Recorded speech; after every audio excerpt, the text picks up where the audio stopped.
started. Thank you for being here.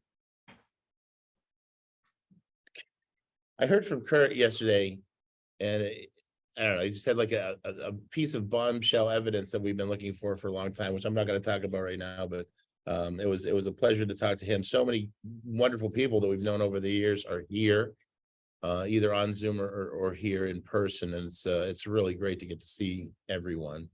So this is how this is going to work today. We got about an hour before we start reading the names and doing the slideshow presentation. And I don't want to waste any time. I want to kind of open it up for people who are there, survivors or people that were intimately connected with the survivors to have a chance to speak. Dana was here on the Zoom last year. Dana Kiyabu. Kiyabu. I was so close. You could just say Dana. Well, yeah, but yeah, I know your name changed since the last time we spoke, but Dana. yeah.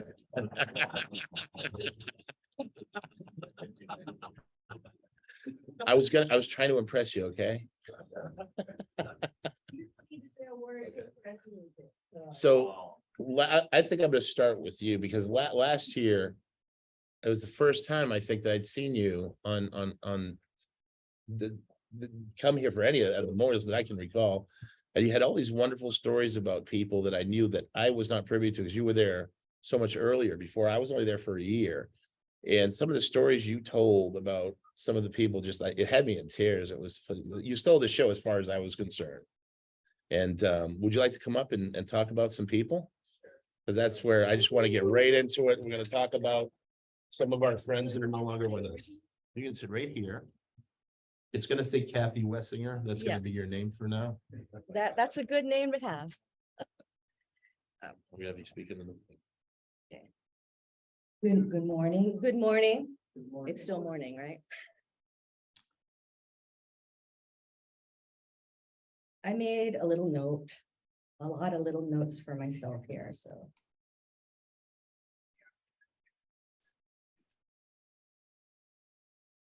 I have been talking to David Thibodeau for a while about coming to this memorial. This is the first time I've been back in Waco for one of these. I didn't even know that they were happening until I heard about the Zoom meetings. So it's really neat to be here in this place with so many people that I've only met online for the last few years, and to be here with Paul and Kathy and David and Heather and Kevin and Sheila somewhere out there. Yeah. I was going to talk about Clive today, but I hear there's going to be a wonderful presentation about him. So I'm going to say a little bit about Clive and his family. I first met Clive in San Bernardino, which was kind of the pit stop before we got to Palestine, Texas, back in December of 1986, and Paul was there. Margarita was starting to morning. We were selling, she baked bread every morning. We woke up to that wonderful smell, and we made sandwiches. And Clive and Jimmy would go and sell sandwiches to the workers, the day workers around in the neighborhood. And they eventually built up a little clientele to sell them to. Let's see.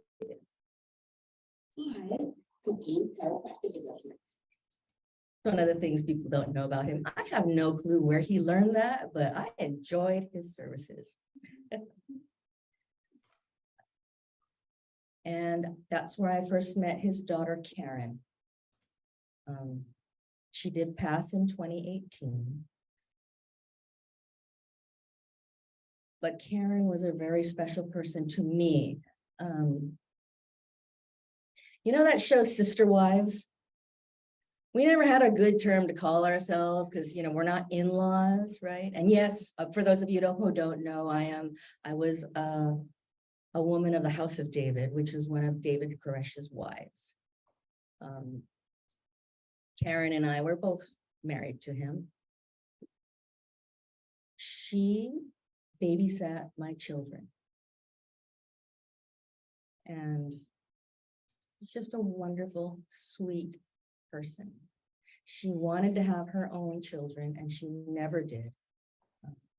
But she was just one of the sweetest person you'd ever meet. Sister Doyle, everybody here calls her Edna. I can't do that. She's Sister Doyle.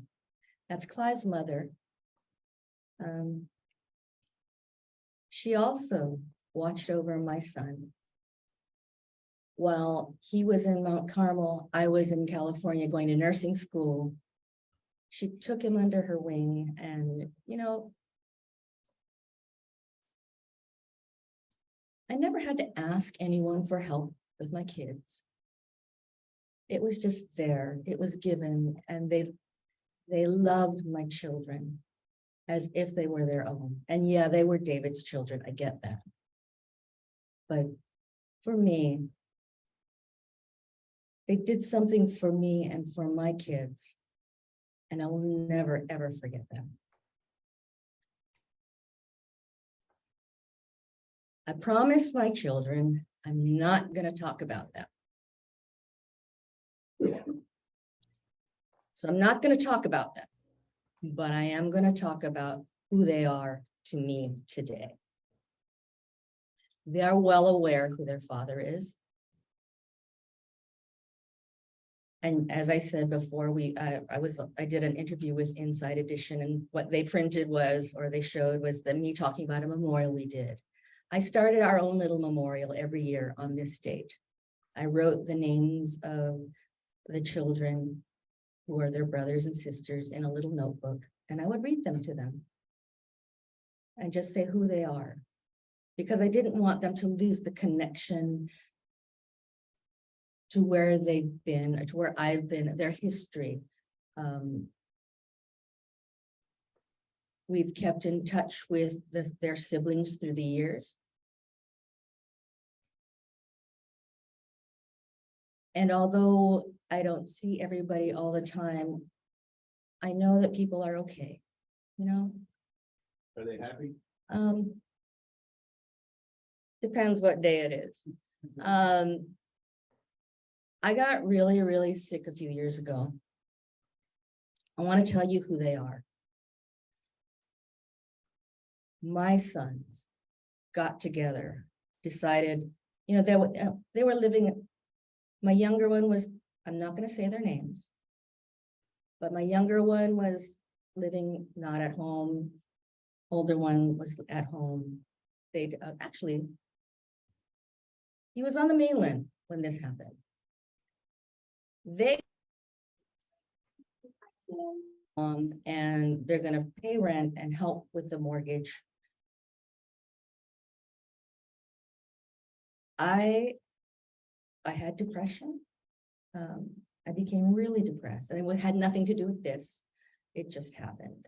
I didn't care about anything, and that is not who I am. I care about everything, probably too much. And they came home. They helped pay rent. My older son became pretty much my caregiver. He carried me to the bathroom because I just didn't care to go. That's what he did for me. This is the son of David Koresh. This is who he is. Leave him alone. Let him live his life. That's all I ask. They've grown up to be wonderful people.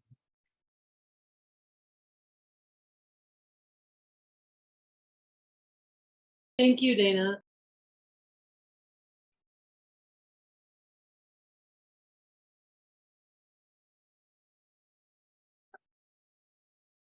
Pretty soon we will start the slideshow presentation where we will, you would see everybody. We'll talk a little bit about each individual. So no, Heather's here, Kevin's here, Paul's here, Is there anyone else that would like to say a few words? Sheila's back there. Sheila, would you like to say a few words? You're just here. Sheila's just there. Okay. Who? Sheila, you have to come up here, darling, so we can hear you. You have to come on up. Sheila Martin.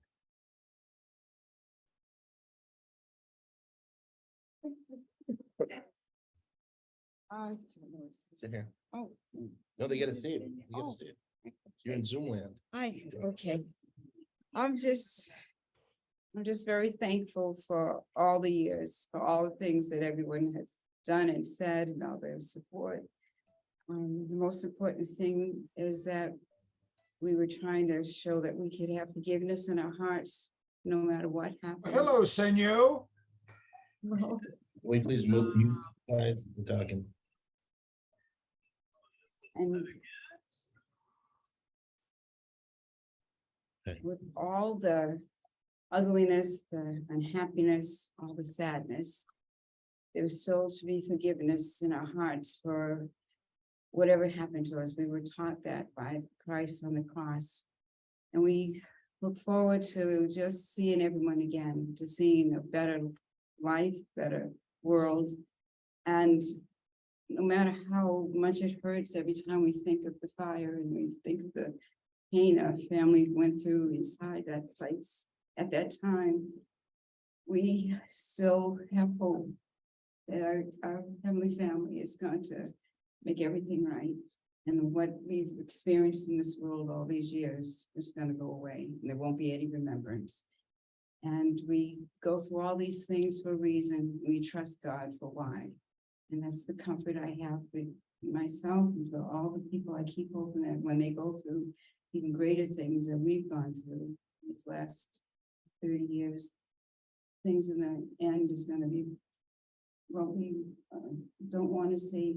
We pray for everyone that we'll all be saved and not be lost. Thank you very much again. Sheila. Thank you for being here, Sheila. Really great to see you. I knew she wasn't done. I knew it. I did think last year when we were here, I said to Dave Thibodeau that I would say something at the beginning, because at first, last year I wasn't ready. And I said, after the memorial, I said, I need to let people know I really, really appreciate and love them so much. And I said, I'll come up and I'll start talk at first very quickly, but then Clive will come up. And then everyone will forget me. They'll know that he's a great speaker and I won't have to be afraid. Never, ever thinking 2 months later, we would be at the Golden Corral remembering him. And now here we still think he's gonna come around the corner or be there walking up or something like that. We miss the fact that he didn't make it here to this time. We miss him so much. Thank you. Thank you, Sheila. So Sheila just introduced the next person I'm gonna have come up, but I want to say a couple words first too. It can't be overstated. The huge loss Clive Doyle represents, not being with us this year, not making it to the 30. Clive was instrumental in keeping everyone together and keeping correspondence with those. Clive would get groups of people to go and visit everyone in jail all the time. Every month or two, he would go see someone different, bring different people to see Jamie Casillo. Did he ever get to see you, Paul? Did he come and visit? A few times. So Clive did all that. Same with Kathy. Yeah, there's a scripture that says the true path to salvation is to visit the fatherless, comfort the homeless, visit the people in jail. I'm paraphrasing, obviously, but Clive Doyle covered all of his bases, and he always lived his life for other people. Always. Clive was very stoic. He had a dry sense of humor, as most people here know, but he was just a wonderful person, a very special person. He was always there for you. He always had a bit of wisdom. He's always very thoughtful. The last thing Clive said, I don't know if it was, maybe Ron, you can fill us in there. I don't know what the actual last thing Clive Doyle said. But the last thing that he published, we put it on the back of the 30-year memorial shirt in a tree. And the last thing he said was, love each other with all of your hearts. I'll see you all in the kingdom, and to love each other with all your hearts. And that was that summed Clive Doyle up. That's who that individual. Everyone's just love each other, and it's always thinking of God, state his higher purpose here. It can't be overstated how important lives are in the last. That said, I'd like to get Ron Goins up. Ron is probably one of my best friends, and most time with anyone that I know, and I want to say a few things. Everybody there.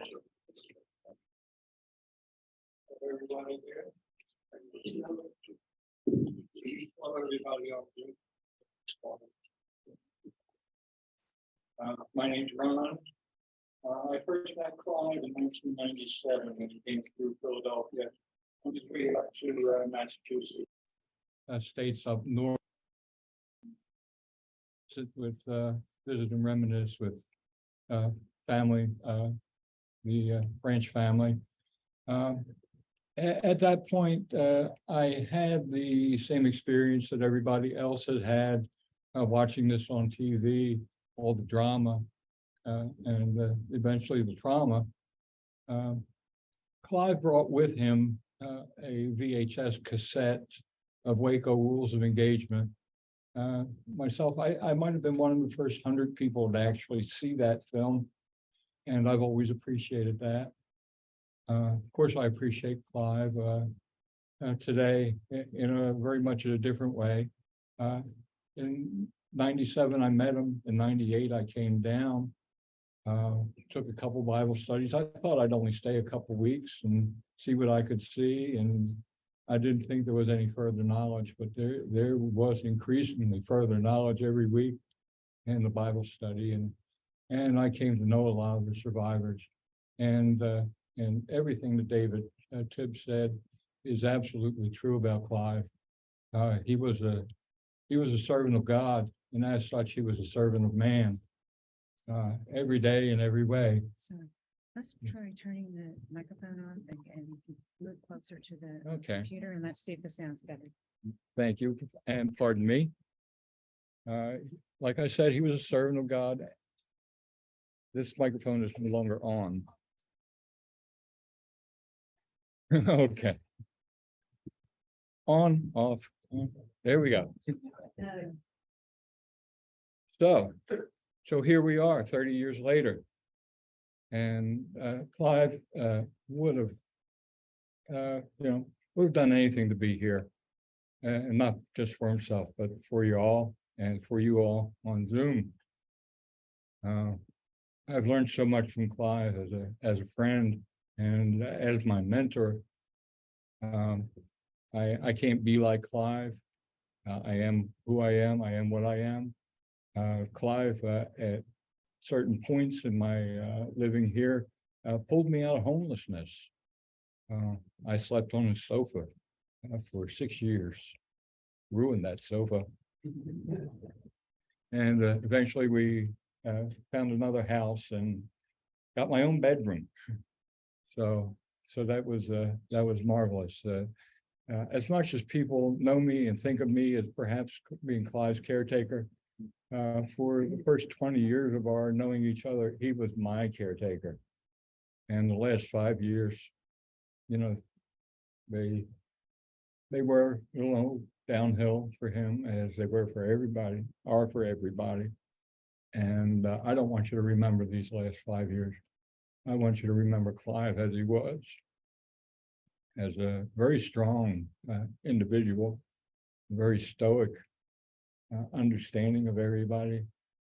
He never held a grievance against the ATF, against the FBI, against the media. Talked to everybody like they were just plain folks.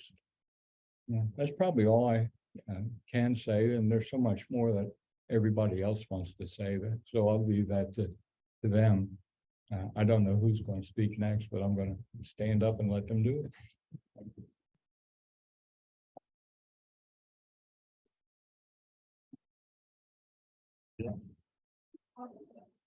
Yeah.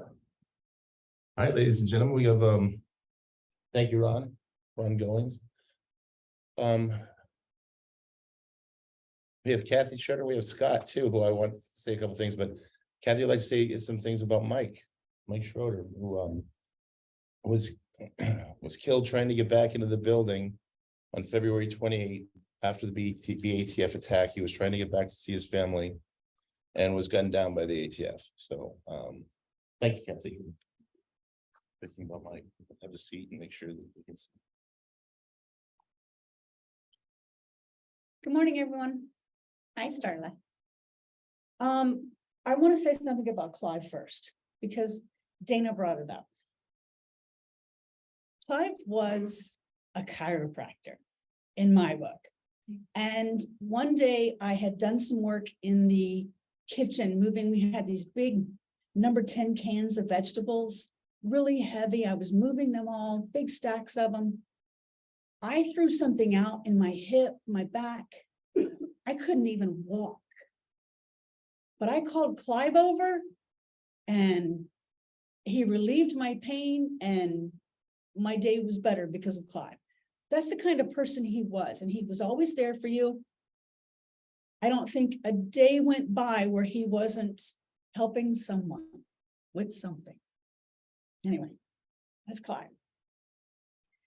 But I want to read also something that Starla wrote about Mike, a poem that she wrote. And before I do that, I want to give you a little background into why I'm reading this from Starla, because Mike was the most kind, generous, giving person I've ever known in my life. And he met Steve Schneider in Miami on one of Steve's visits to Europe, I'm not sure where. And we started listening to David, and we became students of the Bible studies and was learning the 7 seals. So I brought my children from a previous marriage. And when I came to Waco, I was pregnant with Brian's child, or Mike's child, Brian.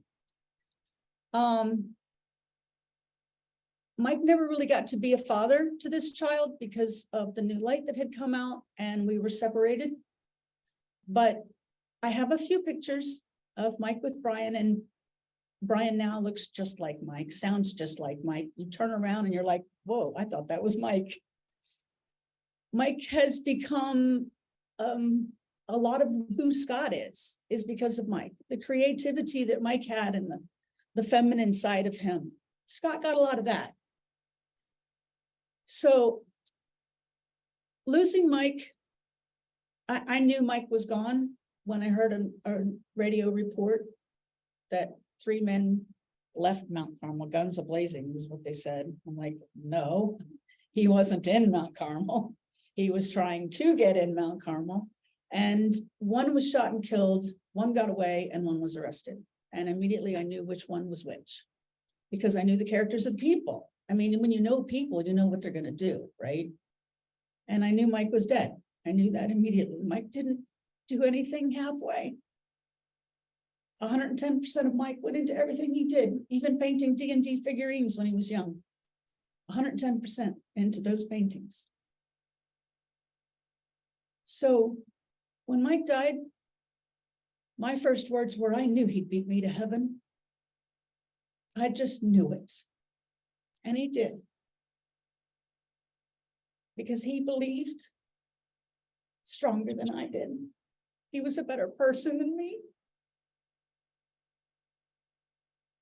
And I have lived 30 years without him. But I will never let my greed overtake my love for his sacrifice. in everything we believed and everything he gave up for his belief. So now I'm going to read this poem from Starla, who has been a great supporter of me.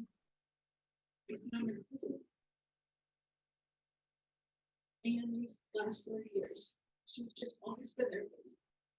And we talked about it, but she got to know Mike through me. So here's the poem. Dear Mike, I never got the chance to meet you, don't you see? Through family and friends, I feel like I'm working. You wore a smile that lit up a darkened room, which took away all that we're doing.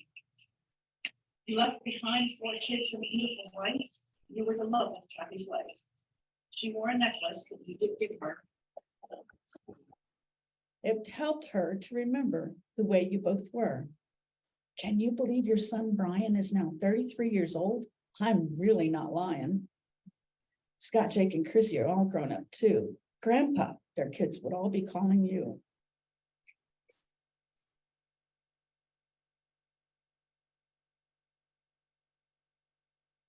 I always sent Kathy a happy birthday text on your birthday, June 12th. You know the rest.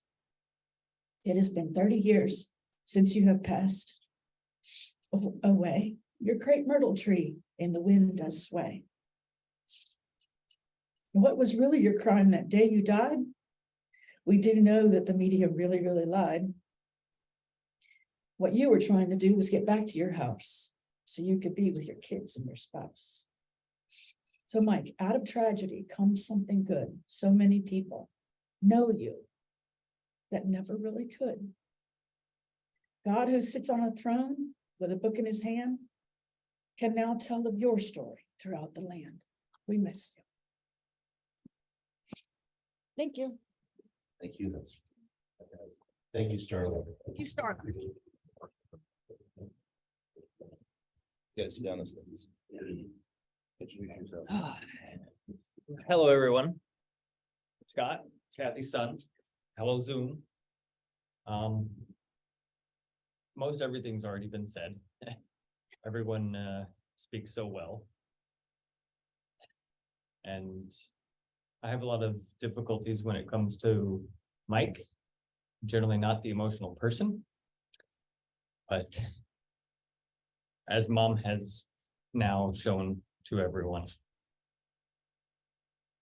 the reason I have such difficulties when it comes to Mike is because he was a role model. A good one. And they're far and few between. And he was taken from us. We lost a good role model. Myself, particularly, I took to him quite severely. Most of the things that I like and enjoy in my life are directly from him. I'm an artist, got that from him.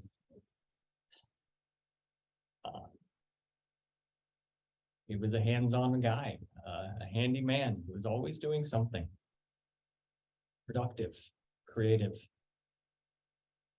I like to try to carry on those traits.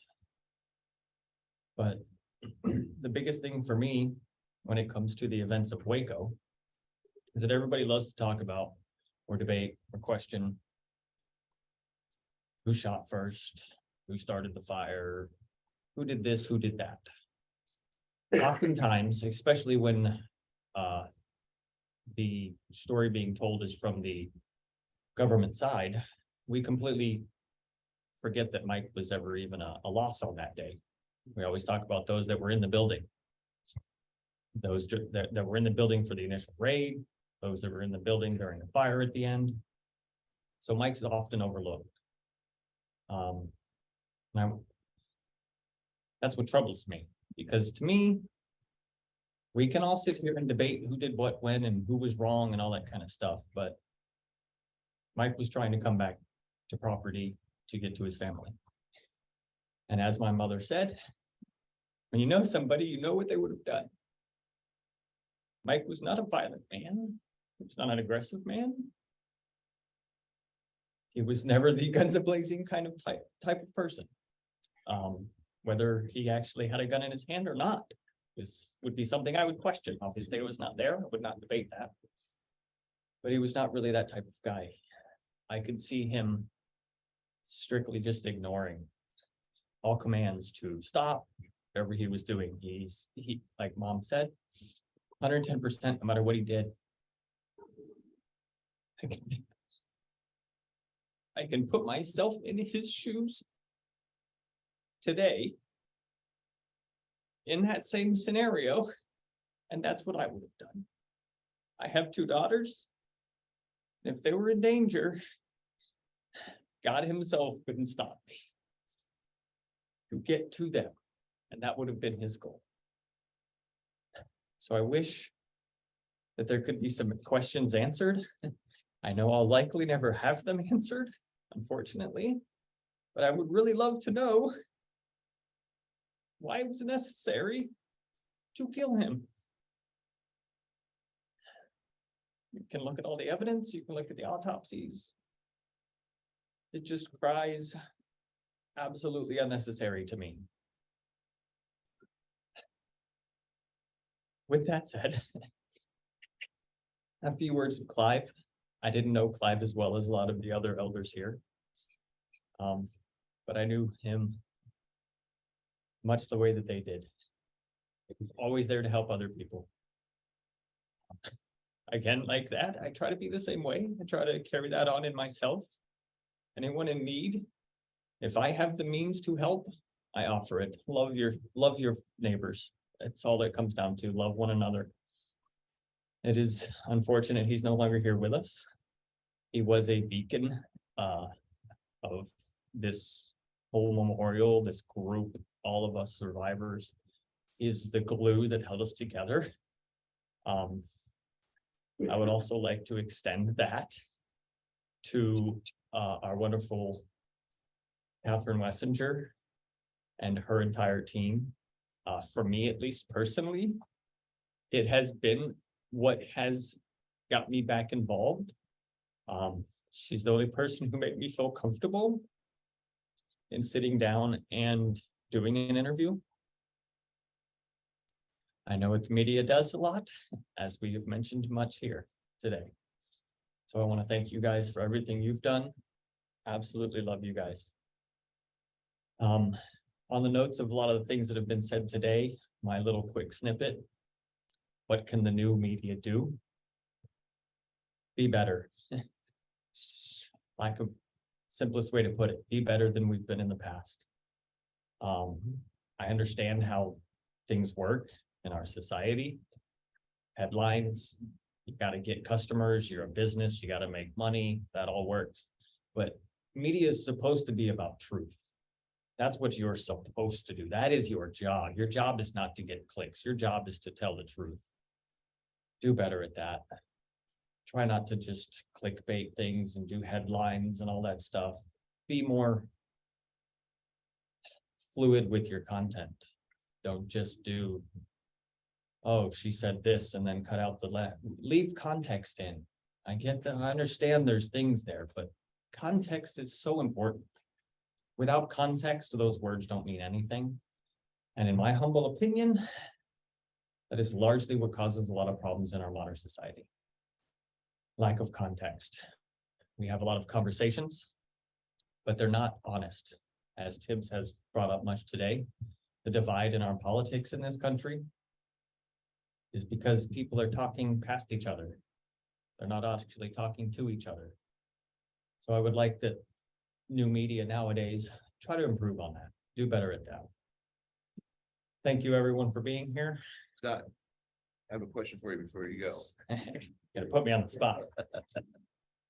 Tell us something about your mother and how she raised you. Oh, man. Where do I begin with that one? We'll try to keep it brief, but I could go all day. No, I'll hit on one big thing because it's related to what I've just said and what we've been talking about today. And one of the questions asked earlier, how do you know what's true? My mother raised me to be open-minded, not to just follow, to question things, to figure things out for myself. On the note of that question earlier, how do you know what's true? You gotta do your research. You can't just take one thing. And what I always like to say is don't do research of one side of a story, do research on both. Because that will tell you, someone telling you something.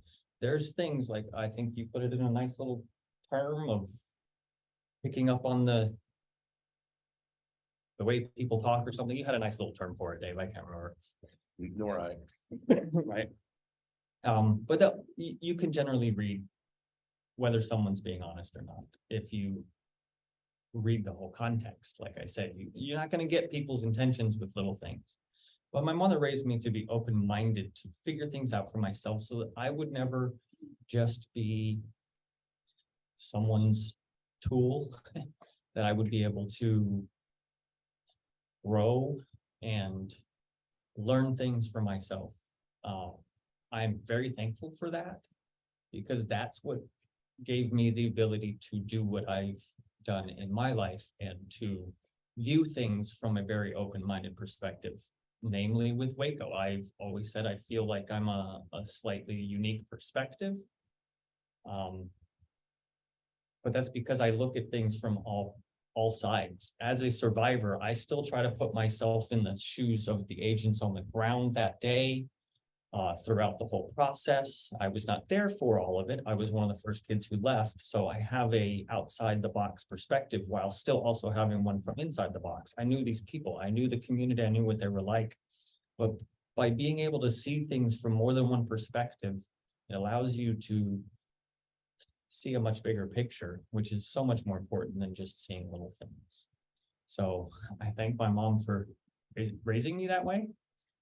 And she raised me in so many other great manners that I could go on for days about, but I thank you all for that.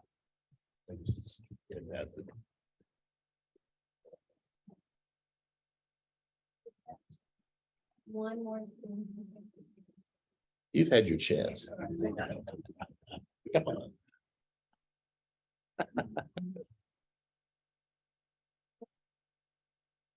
I'm back. Good reasons.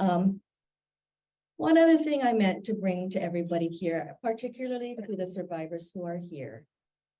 Mark and Elizabeth send their love from Australia. And then you mentioned about how you think of Waco every day. I don't think of it the way you do. I've moved past my anger. We were talking about this last night. It's with you every day, whether you think of it. But I wanted to say that Waco is with me every day in the eyes of my children.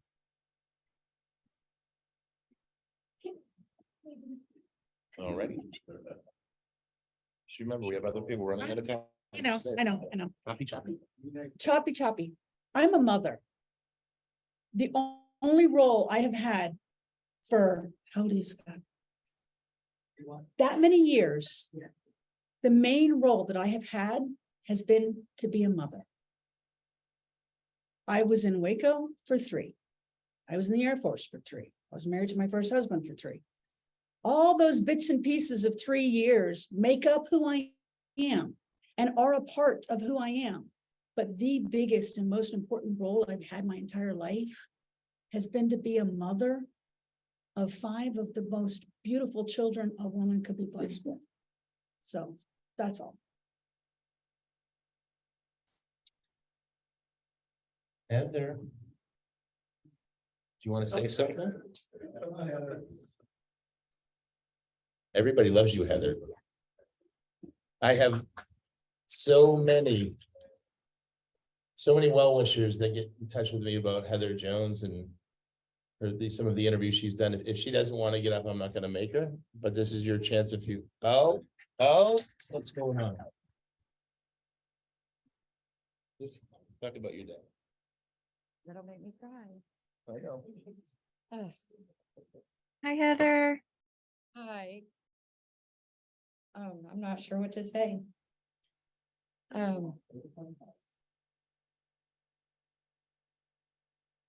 It's been 30 years and I think it's been past time for the truth to come out. And this is something that I think about every day. And I miss our huge family so much. It doesn't get easier. And I wish it did. And I wish I could tell people that it does get easier. But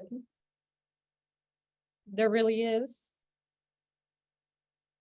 no words for what happened.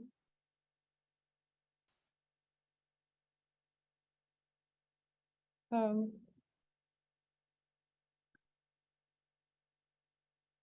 don't know what to say. I love you too. We love you, Heather.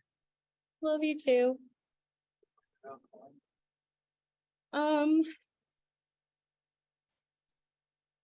Clive was, well, first of all, in Mount Carmel, I always thought that he was my grandpa. And I love him too.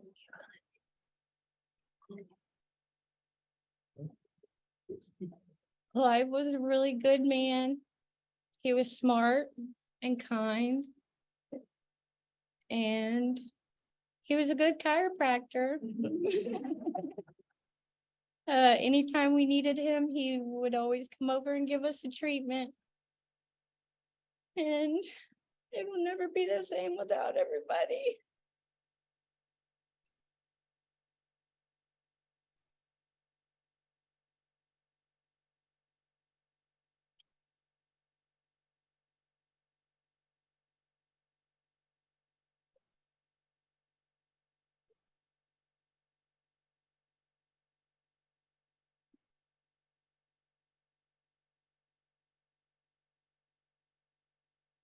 My dad was the best man ever. And to this day, I still don't understand why he was taken away from us. It's not fair. And to live with never having answers for the rest of my life. It's hard to deal with, and it's hard to live the rest of your life. Thinking back, what happened?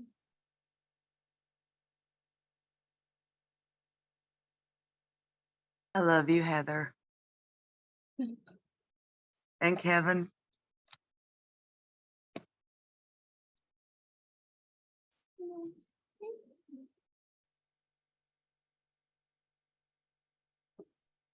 Kevin, are you doing okay? I'm good. We love you. Love you too.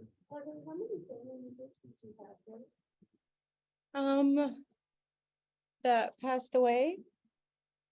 About 10.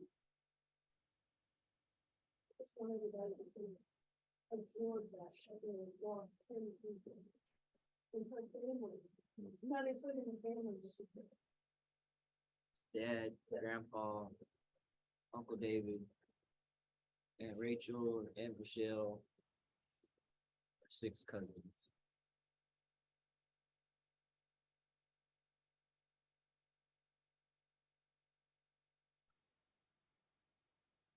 I thought that maybe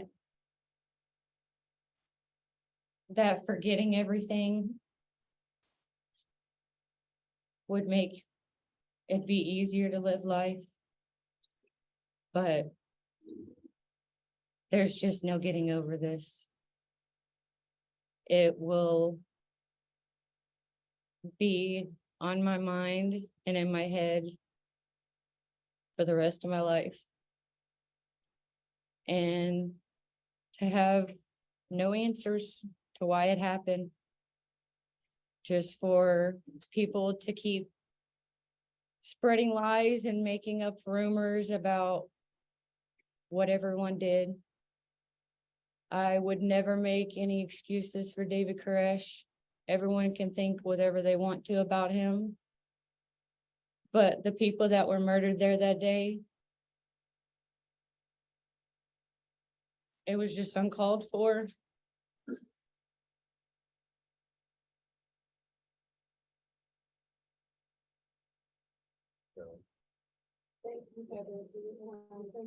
You're welcome.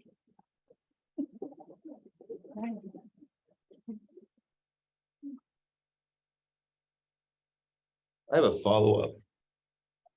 We're talking about Heather Jones. One of my favorite things is when Heather, Kevin, and Heather's children call me Uncle David.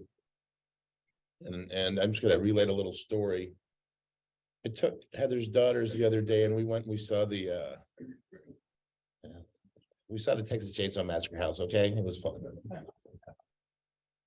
And I had her youngest daughter first. We were in the car and I'm like, should we call your sister and invite her? And she goes, yeah. And I don't know many siblings. I really don't, where they'd want to have their older sister come along on a ride with Uncle Dave. And I thought instantly, I'm like, what an amazing job Heather did with these children. They want to be together. They want to go and have this experience together. And it's just, I can't, it made me feel just wonderful. I was so impressed with the little ones saying that. And we went and had a great time. And they're wonderful kids. Heather, despite everything she's been through, has just done such a phenomenal job. And I just got to say, David Jones would be very proud of his grandkids. And he'd be very proud of his children. And I'm very proud of him.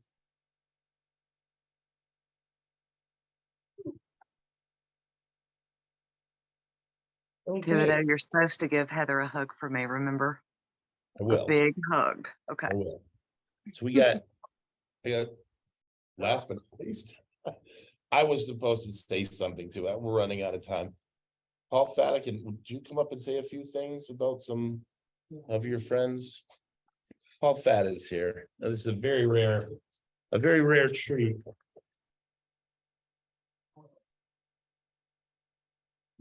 I succeed my time to you, sir. Good morning, everybody.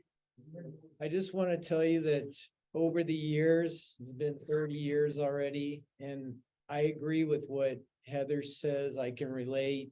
You want answers to make sense of this all and all the tragedy, the suffering that everybody's going through. And she's right. It doesn't go away. I'm back into life. I'm doing what you guys are doing, paying bills, working, going through all that, but it's still with you. I went to the memorial yesterday and looked at the memorial site, and it brought back a lot of feelings, from sadness to anger. And I was always hoping, I wanted some way for God some divine intervention or something to straighten this matter out, because it's been tough. Now, I lived at Mount Carmel for, I think, about 6 years off and on. And my son was one of the kids that grew up there. He came when he was, I think, 10 years old. He lived in LA. I talked to David about it. He's like, yeah, sure, bring him out. So he came out and he played with the kids, normal kids playing. It was great times. They enjoyed it. And so anyways, he's, I think, 42 now. So it was difficult for him, like with Heather. He has a lot of guilt, survivor's guilt, because all his friends that he grew up with and played with are gone. But what I told him was, you can't dwell in that. We survived. You got to push forward, push on. You know, you were here for a reason, and you can't just dwell on negative things. So he's married now. I have a 15-year-old granddaughter. He owns 4 restaurants in San Diego. So he's very successful. He's doing really well. So on that part, it's okay. And then mentioning everybody is missed. When I was looking at the memorial stones, it was bringing back a lot of memories of each one of these people that I live with. I consider family, great people. It's hard to find people like that in this world for me. So it's been difficult. So one thing on Clive, I was just gonna say, I think he was selfless, human being. He really cared about others. He was always kind. And I'll give you a specific situation after the fire took place on the 19th. Shortly after I turned myself into the Texas Rangers in Houston, Texas, I flew over there. And eventually they worked me back here to Waco, where I was in county jail with Clive for, it was almost 15 months before our trial. And the kind of person he was, so we're in a holding, like a tank, they call it. It has a day room and it has 3 cells in it. So we kind of shared one cell, those of us, the remaining Branch Davidians. And so they would bring new people in this cell that we didn't know, but a lot of these people in there were not good people. They were predators, and they would harass, beat up, take their food. And so Clive, he would step in. Now you got to remember, his hands were burned at the time. So he was suffering with that. That's one thing about him. He was like a silent sufferer. He never complained, but he was in a lot of pain. So what he did was he would invite these guys that were being harassed and say, hey, you can come in and sleep in our cell, because at night they would lock the door so they would be safe in there, so nobody would bother him. So that's the kind of person he was. And also over the years, I've kept in contact with a lot, but mainly Clive. I want to say he was like a person of experience, wisdom. He always had something positive to share. He always looked on the bright side of things, and he'll be missed, as everybody will be missed. So I guess that's about it, unless you have. I think I tell the story with the guy when the kid Clive was black in jail, but maybe it's not over yet. Favorite though. Well, I don't refresh my memory. I'll tell you, Clive wasn't a big man. I mean, I was amazed for Sister Doyle, Edna, and himself.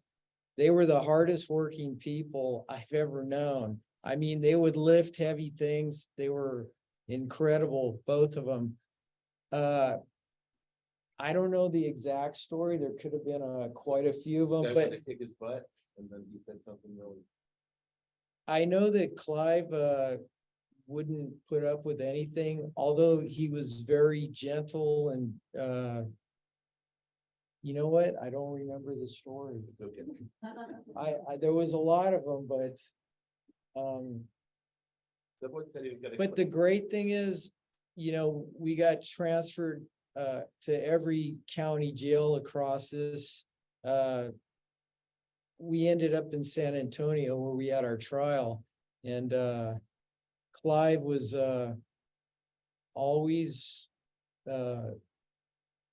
giving Bible studies to people in the prison.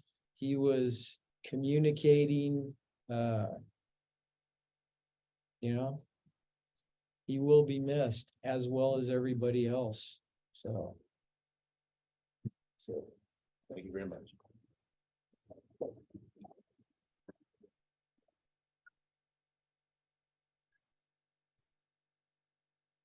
Well, I was gonna say a few things, but we're already. Usually this is when we start the slideshow presentation, 12:07, it's 12:08. 12:07 is when the fire began, when the fire was starting, and when there was just, the chaos had been gassed all morning.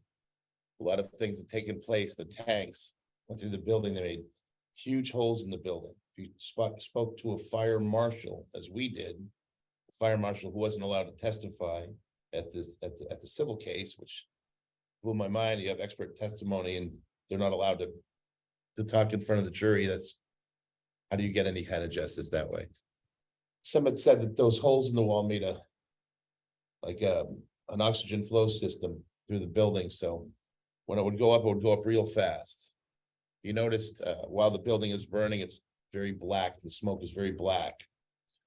Unlike the big explosion, which is propane. So it's a chemical burn. The amount of CS gas they put in that building was criminal. I don't even know the exact tonnage. It was 378 ferret rounds, and then they would just barrel after barrel put in that building.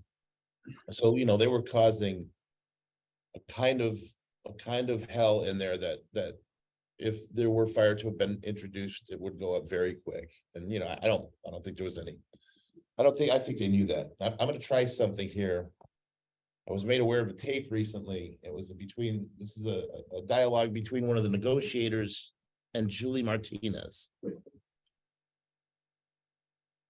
I don't know if we're going to be able to hear it. I'll try. If not, at the end, I'll paraphrase. But this was just a few days before the tank started to come in.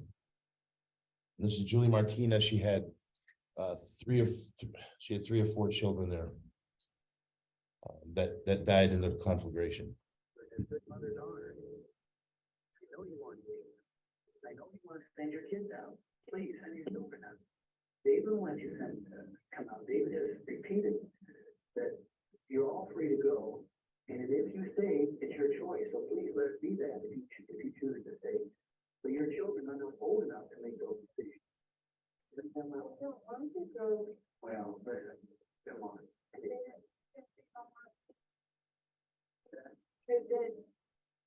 you come out with them. You come out with them. There's no reason you can.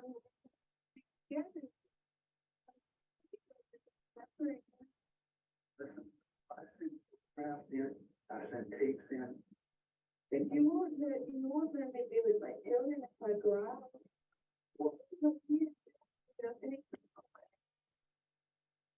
they don't treat them with more respect, but it doesn't your language. All you the kid was fine and talking about fun, you guys are called infliction. We'll get a ride of your spine. Go ahead and make your move. And as far as you have kids, go ahead and do what you think you've got to do, my friend. That's right. What happened? Sure. Are you a patient person? Yeah. That's not, I'm sorry, guys, there's a lot of tape here, we don't have the right tape that I was actually looking for. But I'll paraphrase and I'll make it on the website too. I have the tape where Julie says to them, she says, so are you gonna bring some tanks in here? Are you gonna start bringing tanks in here if we don't come out? And the guy says no at first. And then Julie says, well, I think you're gonna bring tanks in here. And then it ends with the negotiator saying to her, well, we'll just have to wait and see. And I think that this tape was just a few days before. Again, sorry about that. I'll find the, if you have the clip, I will put it up. I'll put it up on my Facebook page, and then I'll try to find it and put it on the Waco Survivors page, www.wacosurvivors.com. There's a lot of information there, free. We got all the Stewart's Rights writings on there. Kathy Wessinger's done many interviews with many of the survivors, and there's all access to all of this stuff. I think we have all of the negotiation tapes that I know of are on the website. So it's a good reference point for people to get that information. So I think at this point, we're going to start the slideshow presentation. Winston Blake, he's British, age 28, died on February 28th, 1993. Was engaged to Beverly Elliott, who was killed on April 19th. We believe he was shot from a helicopter, from a helicopter fire that was shot into his room. He was buried during the siege in the storm shelter. Winston is one of the individuals, there were several that when I first came to Mount Carmel for the Passover, where I knew that we were going to get 2 weeks of intense study and David was really going to go into the 7 seal manuscript. Winston was one of those that was pursuing higher education. He was going to an Adventist school. And he's one of the people that told me he learned more from David in just 1 night or 2 nights than he had his years of studying at the seminary school. And so decided to come over to Texas and study with David. Peter Gent, Australian, he was age 24. He died on the first day, February 28th, 1993. And Peter was at the top of the water tower, the black water tower that was in the back. We believe that he was shot on the water tower, likely from a helicopter. There is a video out there of a helicopter flying by. You see a dark mass come up and then immediately fall down back into the tower. His twin sister, Nicole, was killed on April 19th. And he was buried across the front driveway during the siege. And this was Greg Summers buried him out there. And then Greg Summers took the dogs and he lined the dogs up so the press could see that they had shot our dogs. There is a picture of the dead dogs that exist. And then he put a cross on Peter Gent's grave. That's important because during the siege, especially later on, as the FBI was trying to antagonize us, they would consistently run over his grave over and over and over. And we would call and protest, you are running over a grave out there of one of the members. And they said, oh, sorry. They were just very sarcastic. And they just didn't care. They were doing whatever they could to antagonize us by disrespecting Peter Gent's grave. And that happened a lot during the siege. We have Peter Hipsman. Peter J. Hipsman, American, age 28. Died on February 28th, 1993. He was shot in his side. I think it went all the way through his body, as I recall. He suffered greatly. He was from Hawaii, shot above the gym on the dog run, and he was buried during the siege in the storm shelter. Forgot to ring the bell, guys. Nothing like honoring tradition. We had 3 or 5. I'll just start from now. Sorry, guys. Perry Jones. Perry Jones is an American. He's age 64. Died on February 28th, 1993. He was shot near the front door along with David. I think David was actually shot later. He's the father of Rachel Howell Koresh, David Jones, and Michelle Jones. They were killed on April 19th, buried during the siege in the storm shelter as well. You know, Perry was kind of the glue that held everything together there for many, many years. He had many dealings with people in Waco. A lot of people knew Perry, and you know, he was well liked, and he was central to running the place. He was kind of like the secretary, really. Yeah. You want to ring the bell?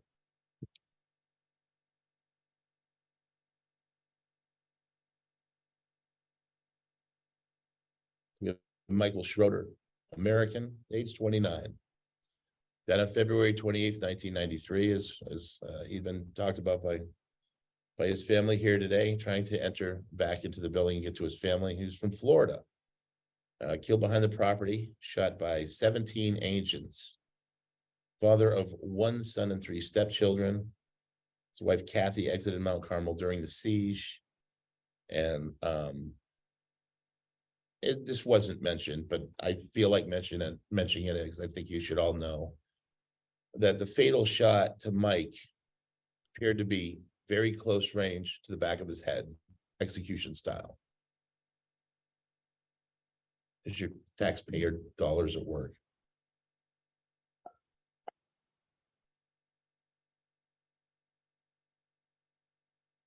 Jadine Wendell, American, age 34, also died on February 28th, 1993. She was from Hawaii. Mother of 4 children that were sent out during the siege. Shot in her 2nd floor bedroom and buried during the siege in the storm shelter.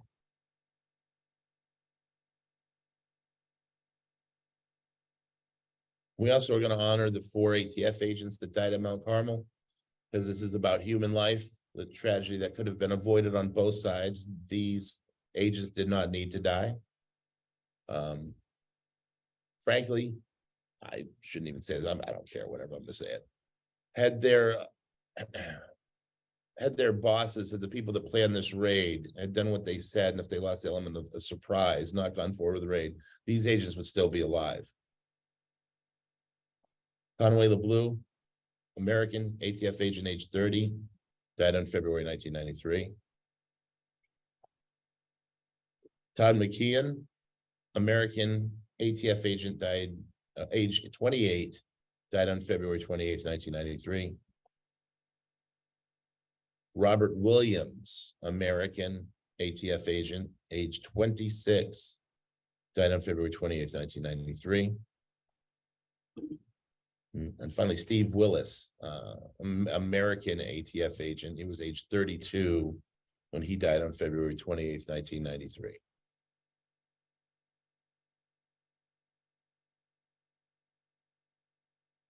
Kathy Andrade, American, age 24. She died on April 19th, 1993. Argentinian background, her baby Chanel and sister Jennifer were also killed on April 19th. Kathy, I want to say something about Kathy real quick. What a very special person Kathy Andrade was. She, I think that she was the most intelligent of the students. Her questions were always incredibly penetrating, much deeper than most. When Kathy would ask questions during the studies would take a very interesting turn, and they'd often get a lot deeper than any of us could even fathom. And it was one of those things where I always loved it when she raised her hand, because I knew that we were going to go for a ride. And that was Kathy. She was just an incredible person. Chanel Andrade, her daughter, she was 1, died on April 19th, 1993. Kathy's sister, Jennifer Andrade, American, age 19, died on April 19th, 1993. She once brought a suitcase full of Disney movies to Mount Carmel when she first moved there. And that, you remember?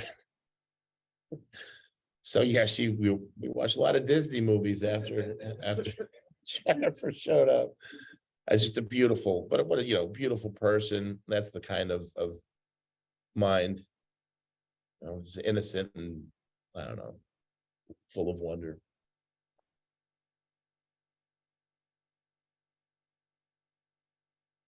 Ulrich George Bennett, British, age 35. Ulrich died on April 19th, 1993. He helped supervise some of the construction of Mount Carmel. I remember he was instrumental in building the foundation of the building, what became the big building. We were pouring concrete there, so that would be the foundation of the entire building. And he was the kind of in charge of all of that. Everyone called him Rick. Susan Benta, British, age 31.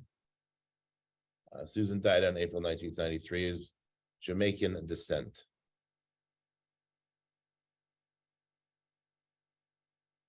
Mary Jean Borscht, American, she was age 49, died on April 19th, 93.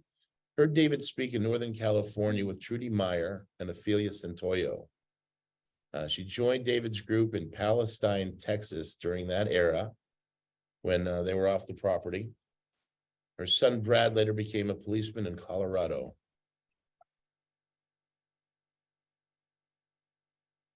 Pablo Cohen, our Israeli friend, he was a bass player. Met David in Israel when he was on one of his many trips. He's Israeli, age 38, died on April 1993. Pablo was the guy that we went to. If we had any question about the Hebrew or what a specific word meant, what was the Hebrew meaning of that, he would break out his Hebrew Bible and give us a thorough meaning of each and every word, whether it was a masculine word, a feminine word, you name it. He was our kind of go-to. Israeli, a wonderful bass player, wonderful person. From Argentina, met David in Israel and was given a bass guitar. Poor musician, and David felt bad for him and he gave him a bass. Then he ended up coming over and studying with David.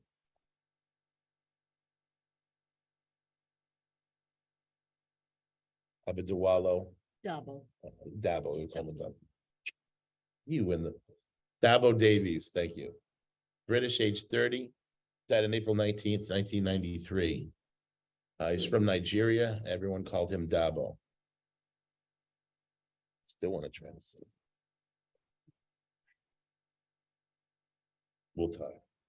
Sherry E. Doyle, American, age 18, died in April 1993. This, of course, is Clive Doyle's youngest daughter.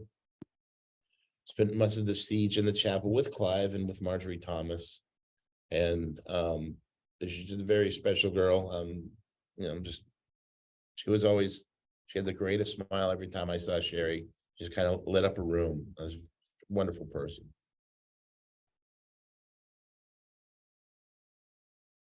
With Beverly Elliott, British, age 30, died during the fire, April 19th, 93. She was engaged to Winston Blake, who was killed on February 28th.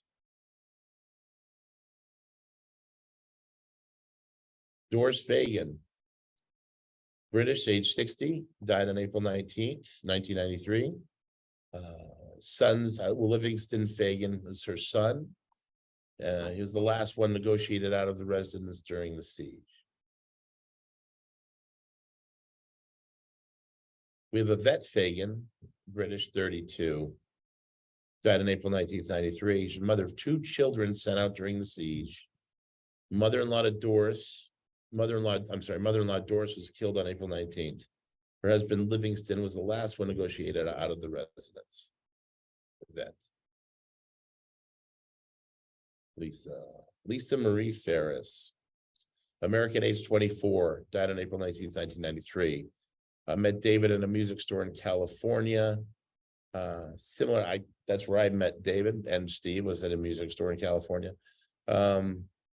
Lisa was awesome. She was like my little rocker friend in there. We liked the same bands and the same kind of music, and we were living in Hollywood at the same time. And she was a very fun-loving, great person.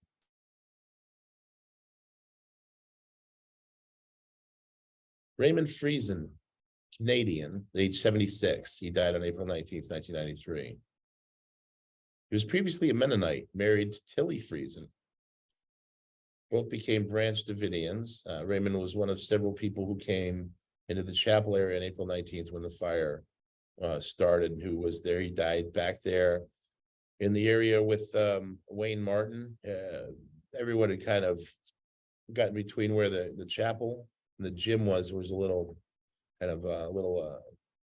hallway in there, and that's where some of us got out and some of us didn't make it out. Raymond was one.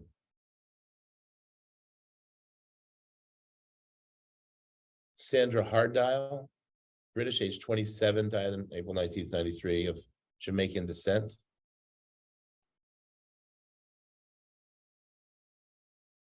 Zilla Henry, British, age 55, died on April 19th, 1993. She brought her 5 young adult children to Mount Carmel in 92. All were killed on April 19th, the Henrys.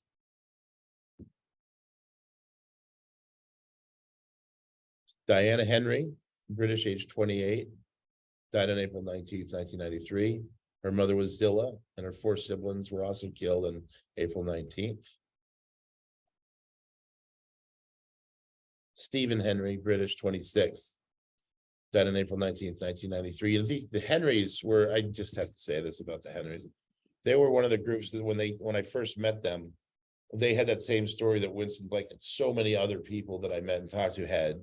And that was, they met David. They're all trying to further their education. They were studying higher education. And they just simply said, and this is what was so powerful for me as a young man coming into the group.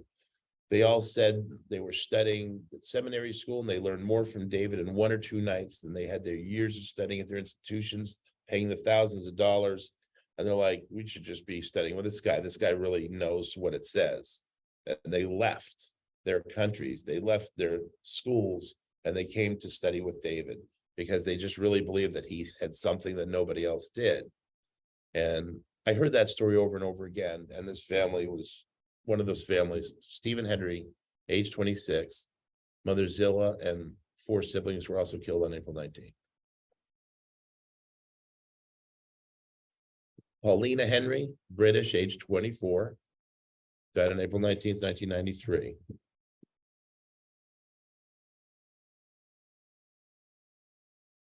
Philip Henry, British, age 22, died on April 19th, 93.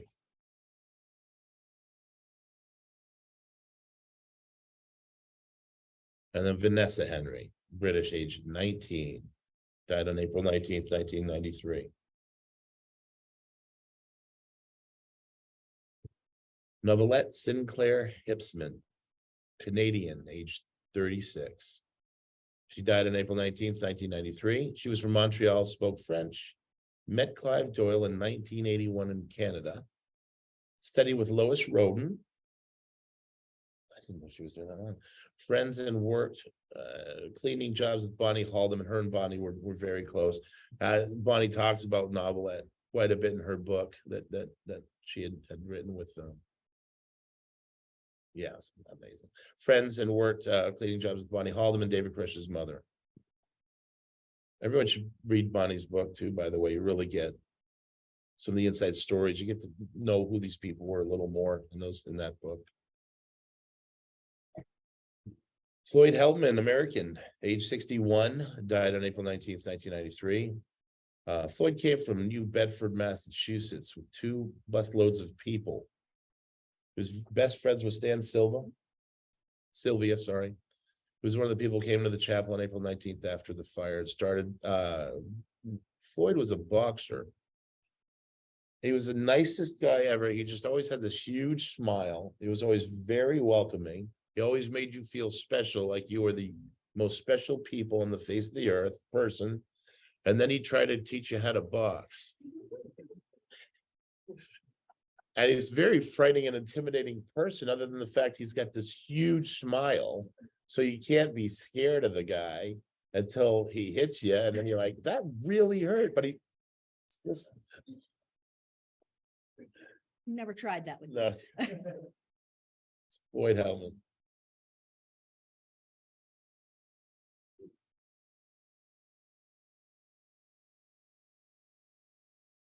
Sherry Jewell, American, age 43, died on April 19th, 1993. Sherry was from Hawaii, was a school teacher like her mother, and her daughter, Carrie, went to live with her father in Michigan in 1992. I was very close friends with Paul and all the people from Hawaii.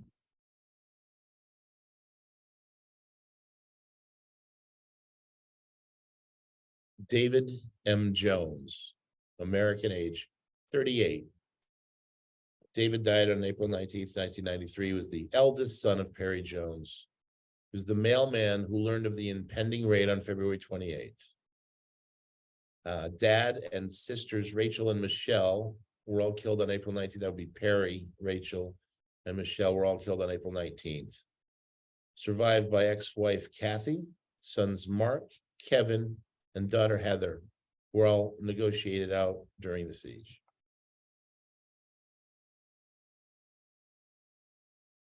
David Koresh, American, age 33, died on April 19th, 93. His original name was Vernon Howell. He visited Mount Carmel in 1981 to study under Lois Roden, and ended up becoming the leader from 94 to 93, from 84 to 93. Rachel Howell Koresh, American, age 24, died on April 19th, 1993, daughter of Perry Jones, who was killed on February 28th. Legal wife of David, sister of David and Michelle Jones, who were killed on April 19th, and Rachel's 3 children were all killed on April 19th as well.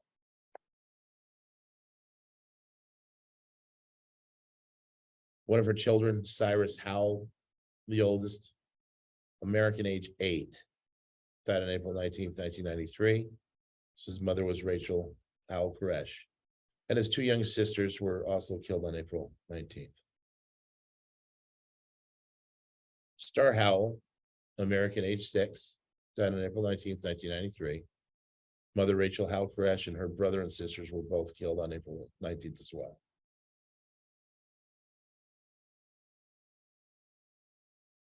Bobby Lane Koresh, American, age 2, died April 19th, 1993.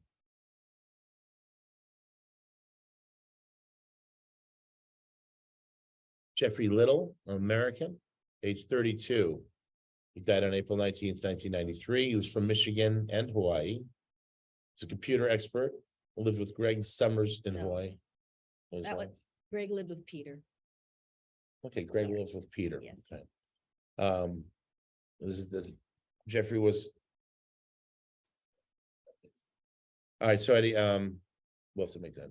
Yeah, Jeffrey Little, American, age 32. Get it to go.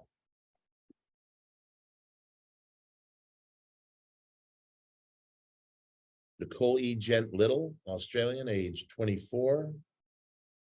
Nicole died on April 19th, 1993. The twin brother Peter Gent was killed on February 28th. That's on the water tower. We discussed him earlier. He was married to Jeff Little, who was killed on April 19th. Mother of Dalen and Pages, who died on April 19th. And mother of a trauma-born infant who died on April 19th as well.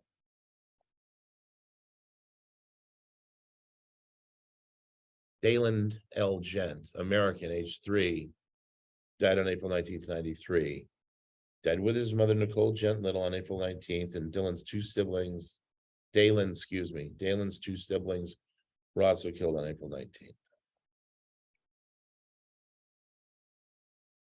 Pages Gent, American, age 1, died on April 19th, 93. And the trauma-born baby Gent, American, died on April 19th, 1993.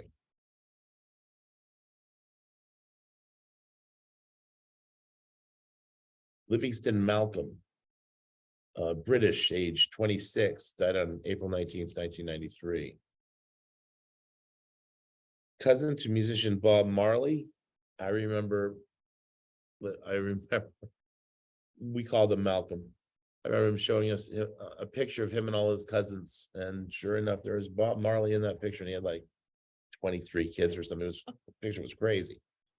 It's one of 10 people in the chapel who were killed on April 19th, 1993. Just a very unique individual, to say the least. He always cracked me up, that guy. David, I got a joke for you, David. It's just like that. Diane Martin, British, age 41, died on April 19th, 93.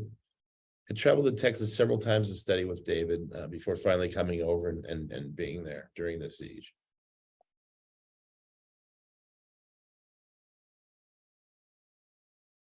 Douglas Wayne Martin, American, he was age 42. This is Sheila's husband. He died on April 19th, 1993. Married to Sheila, who exited during the siege, had 7 children. The 4 were killed on April 19th. He was the individual who called 911 during the ATF raid and asked them to call it off immediately. Was negotiating for a ceasefire first thing. He was on the phone with them while being under heavy fire. Very brave. Harvard educated attorney and law school librarian.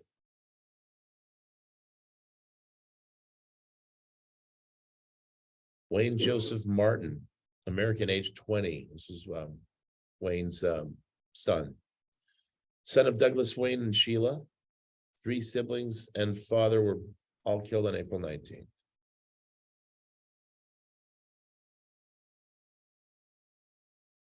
Anita Marie Martin, American, age 18, died on 19th, 1993. She's the daughter of Douglas Wayne and Sheila. 3 siblings and father were all killed on April 19th.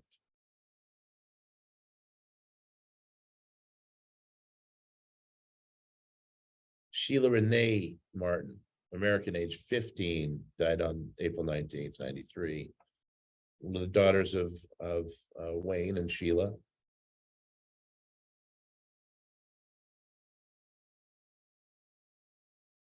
Lisa Marie Martin, age 13, died in April 1993. She was the daughter of Wayne and Sheila as well.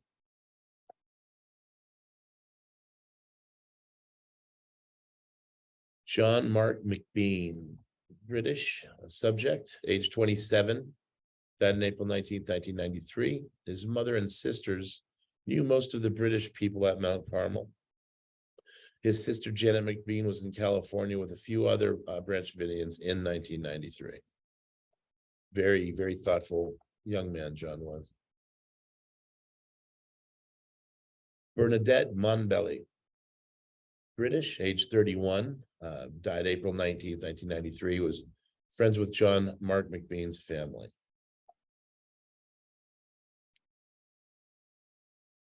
Rosemary Morrison, British, age 28, died on April 19th, 1993. Mother Melissa, who was also killed on April 19th and buried in Waco. We got updated. Melissa Morrison, British, age 6, died on April 19th, 1993, with her mother Rosemary on April 19th as well. She's buried in Waco. Sonia Murray, British, age 29, died on April 19th, 1993.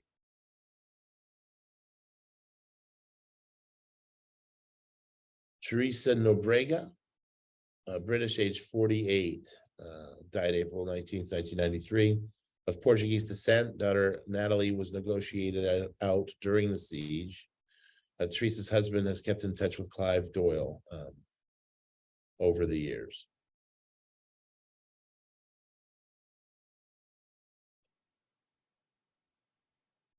James L. Riddle, American, age 32, died in April 1993, from North Carolina, great friends with Clive and Bonnie.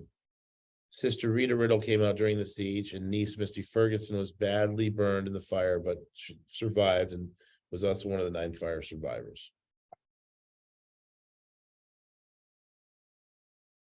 Juliet Santoyo, Julie. That was the woman you heard on the clip that I tried to play, even though we had the wrong clip. That was still her. Age 30, died on April 19th, 1993. She was of Mexican descent, daughter of Ophelia Santoyo, who exited during the siege, had 5 children who were all killed on April 19th.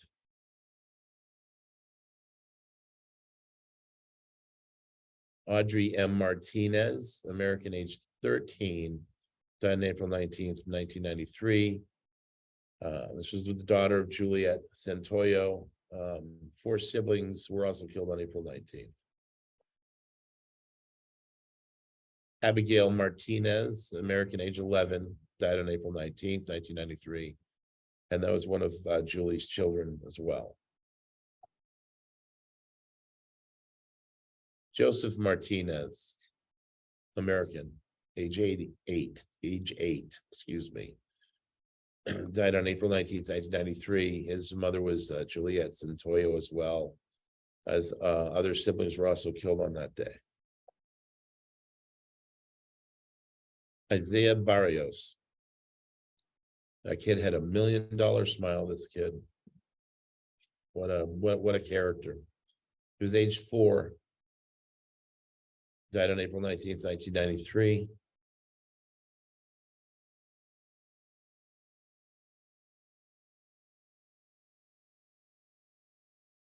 Crystal Barrios, she's one of the ones that is recorded speaking to one of the negotiators, and she says, "Are you going to come in and kill me?" This was right after the February 28th.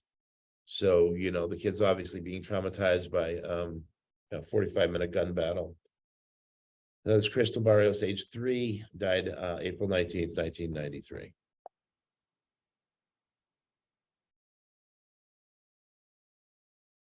Rebecca Sapaya.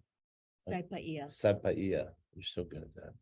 Rebecca Sapaya, New Zealand, age 24, died on April 19th, 1993. Samoan descent. Her sister was Grace Npoya, who lived with David's group in Palestine, Texas era.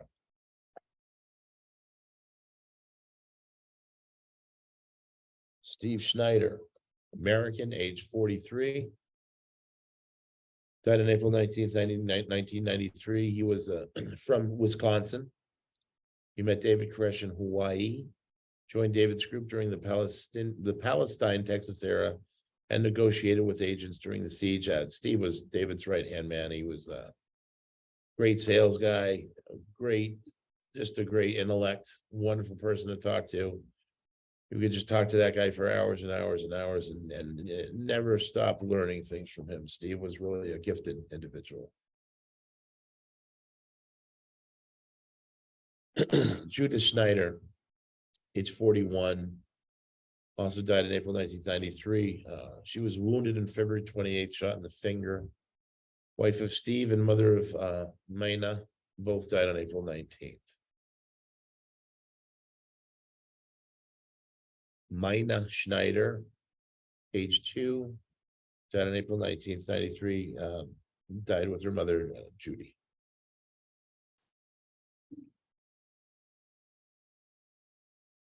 Clifford Sellers, British, age 33, died on April 19th, 1993. He did all of the artwork. The banners that we hung out during the siege were his. He did a lot of David Koresh's guitars that were airbrushed. Motorcycles, David bought motorcycles for all the guys, and he had airbrushed some of those tanks as well. Just very gifted artist. I always loved looking at his art book and the stuff he had done over the years. Incredible. Born in Hong Kong, his father was in the military. Painted new religious charts during the siege as well.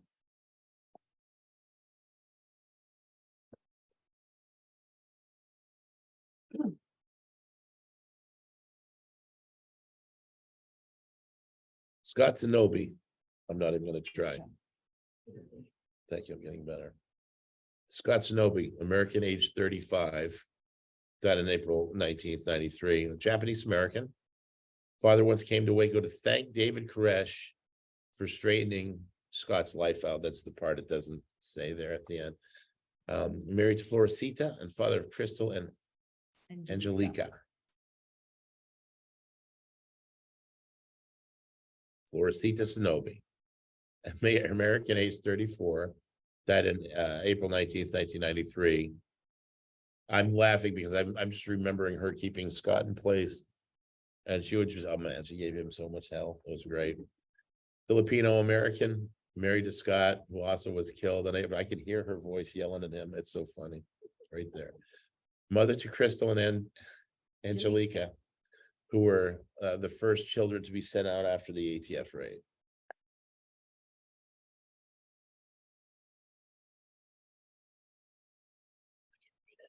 Gregory Summers. Oh, that's Gregory Summers, age 28, American, died on April 19th, 1993. Greg was, I love Greg. I was very close with that guy. He's just an amazing guy. I loved hanging out with him.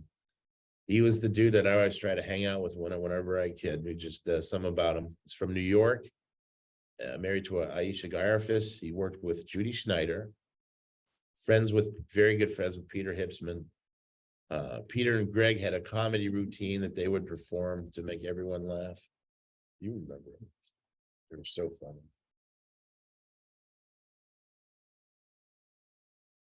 Aisha Gaiarfis Summers, Australian, age 17.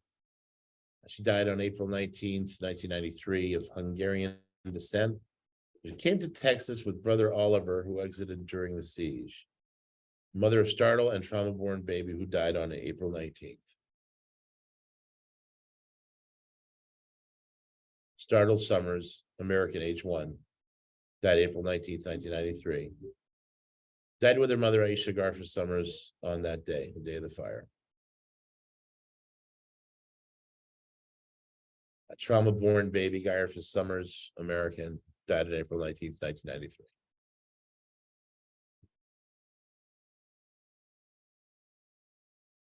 Lorraine Sylvia, age 40, American, died April 19th, 1993. She was born in England, but from New Bedford, Massachusetts.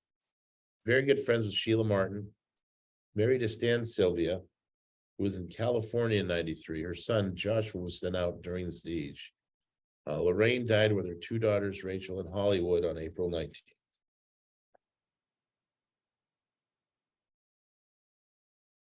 Rachel Sylvia, American, age 12, died on April 19th, 1993, died with her mother, Lorraine Sylvia. Hollywood Sylvia, she was 1, died on April 19th, 1993.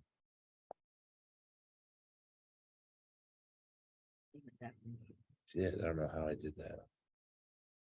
Michelle Jones Thibodeau, American, she was age 18, died on April 19th, 1993, was the daughter of Perry Jones, who was killed on the first day. Her mother, Maribel Jones, was not at Mount Carmel during the siege. She was living off property. Her sister, Rachel Howell Koresh and David Jones, were both killed on April 19th, as well as Michelle's 3 children.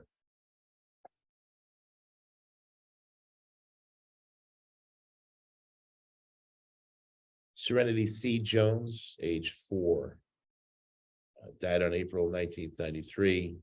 Serenity had one of those smiles that could light up a room if you could get her to smile. Very serious child, but she was just such a beautiful, beautiful girl. Chica Jones, American, age 22 months, died on April 19th. And her sister, Little One Jones, so they were twins, at 22 months, died on April 19th, 1993.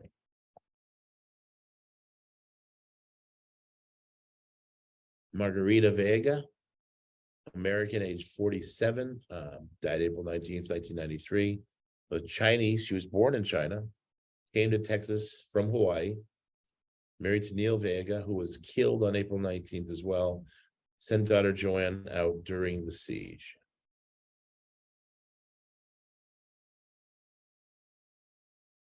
Neil Vega, American, age 38, died on April 19th, 1993. Neil was of Samoan descent.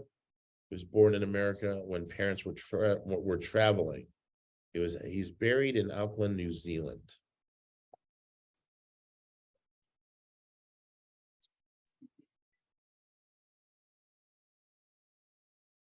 Mark H. Wendell, American, age 40, died in April 19th, 1993. Very well educated, worked for several school districts in California, married to Jadine, who was also killed on April 19th, and the father of 4 children who were sent out during the siege.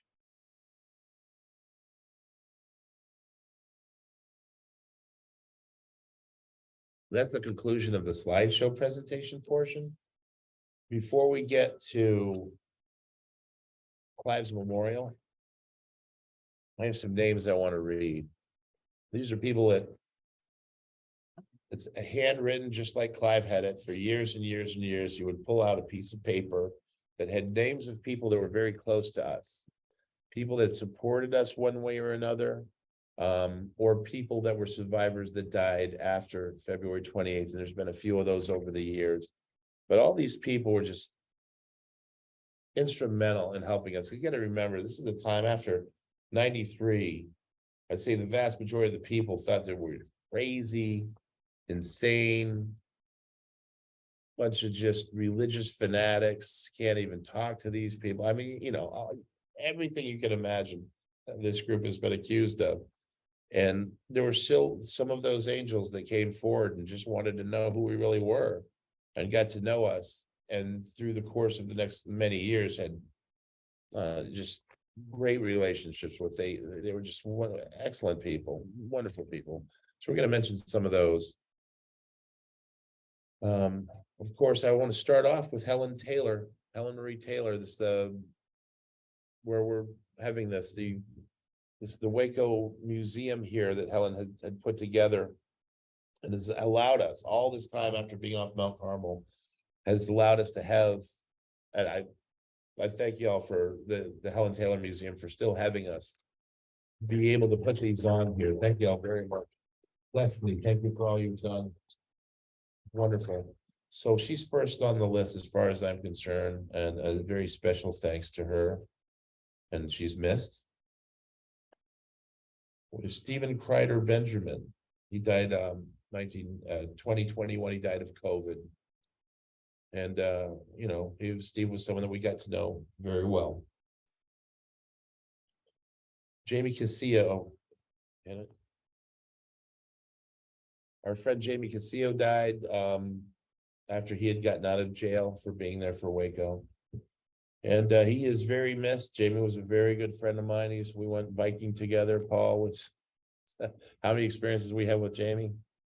As on the buses coming to Mount Carmel for the first time when I got the nickname Baby Gorilla. Paul gave me the nickname Baby Gorilla because I was jumping from the rafters of the bus or something. I was being stupid. But yeah, that was Jamie was there for that. Kevin Whitecliffe, the individual that I was talking to right after the ceasefire, who was yelling and screaming that he saw the helicopters coming in and firing. I was just like, so passionate about it that I never doubted him for a second. Kevin Whitecliffe died in 2018.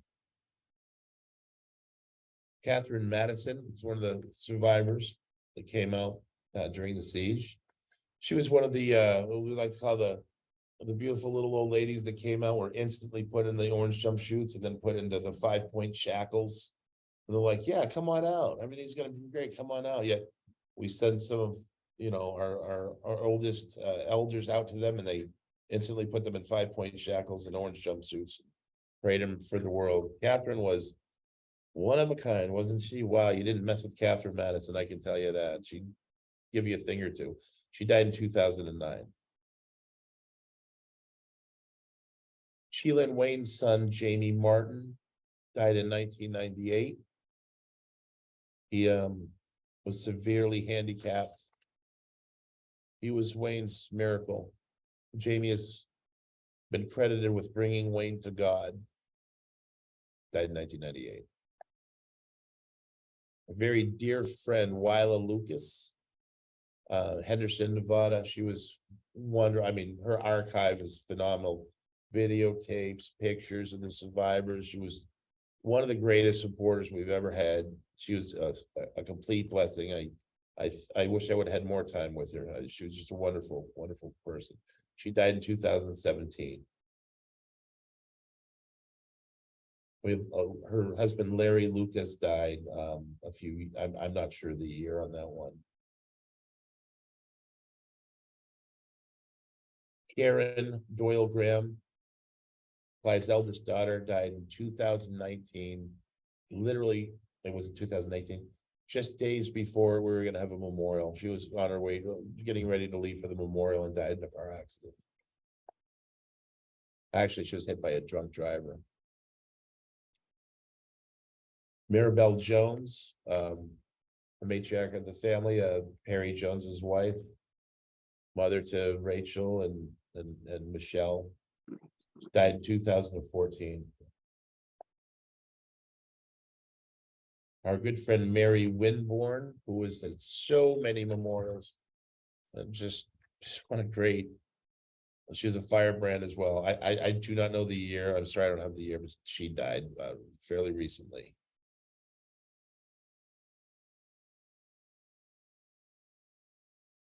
Edith Caprosi. That is someone that I personally didn't know. Clive always mentioned her and had her on the list, so we'll mention her today.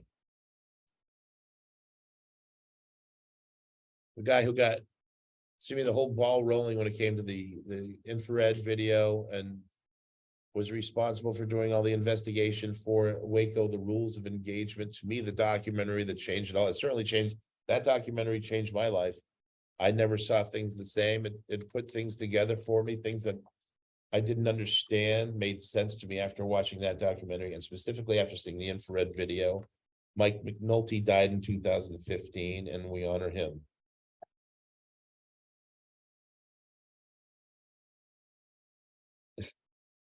I can't think of anyone. This next name is more important to what we went through. This guy was the hope for us during the siege. His name was Ron Engelman. Ron Engelman was the gentleman that had the radio show. And while everyone else is just talking about what a weird group of people, what a weird cult, Ron Engelman was the person that was saying these people have constitutional rights. Such this right, and they're all being violated, and he just kept on going with it. He says they are not being given their due process. He was the only one in the press that consistently stood up on our behalf. And also the one that James Tabor and Phil Arnold went to when they said that they had this, that they believed that David did have a message and they want to talk to David. And the one that figured out that we were listening to them on the inside and had us move the our antenna, the dish. We had a dish, and we moved that to let them know that we were listening to their radio show. And in turn, that became our only form of communication with the outside world, was they could ask us questions and we could move the satellite dish to answer yes or no. Very important individual. My understanding was after he lost his career because of him supporting us, as many people who supported us have had a very hard life for doing it. Anyone in the passive support of us really has paid the price one way or another. You Phil Arnold over there shaking his head. So yeah, you know, our friendship don't come easy, folks. Thank you for being here. We do greatly appreciate it. And I remember Ron Engelman as a true American hero. We also lost a guy named Pat Matriciano, Jeremiah Films. He was doing a documentary, never got off the ground. Pat was a wonderful, wonderful supporter. We got Gray McCamps, died in 2020. That must be one of Clive's friends. I don't recognize him. Richard Mosley, 2017. Dewey Malay, 2009, a very early supporter, a great guy. He would take people and you could sleep on his couch, sleep in his chair, whatever. Dewey was a phenomenal person, very missed. 2009, he died. And we have Edna Doyle, Clive's beloved mother, died in 2001. Then I have Gene Smith from Australia on the list here. We're almost done. We lost Grace Adams in 2021.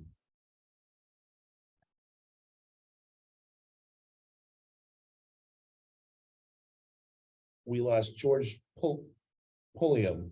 He helped build the chapel in 2007. And then last, but certainly not least, Bonnie Haldeman, David Fresh's mother, who died in 2009.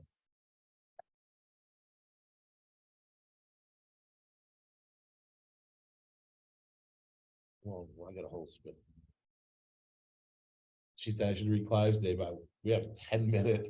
I want to ring one. You want to, let's read, oh, definitely, okay, and of course, Clive Doyle, who died last year. Clive Doyle, what more needs to be said? All right, so bear with me 1 minute. I'm gonna see if I can get this rolling, and we have a very special slideshow presentation in memoriam for Clive Doyle. Thank you, Matt Whitmer, so much for all your help putting that together. Matthew Whitmer's been an important artist and documentarian for the Branch Davidians, and he put together that slideshow. And also want to thank Kristen. She made some adjustments to the slideshow a couple years ago. And Clive Doyle was very dear to us. Matthew Whitmer and I worked together to edit Clive's autobiography. And so Matt made this memorial video for Clive.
Love you, David.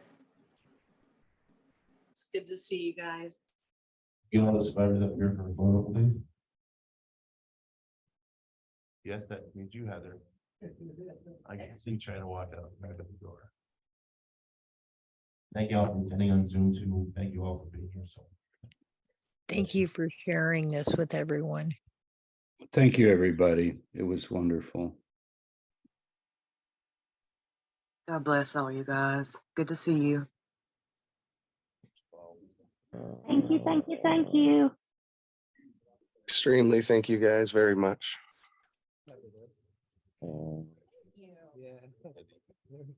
Love you guys so much. Love you, Starla.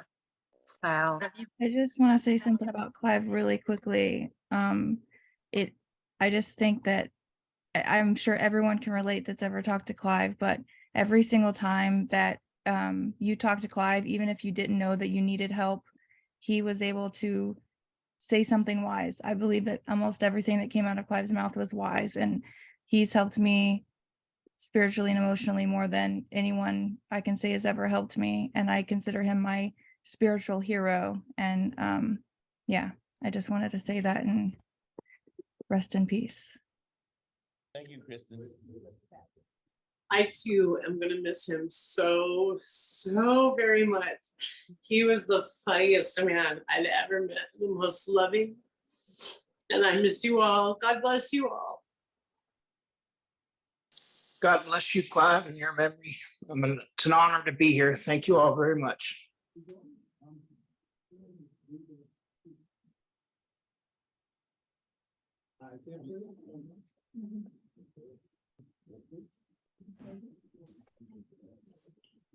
Thank you all for coming. Thank you. Thank you. Thank you for receiving us. You're wonderful. Your outreach. I know that as a person who experienced it.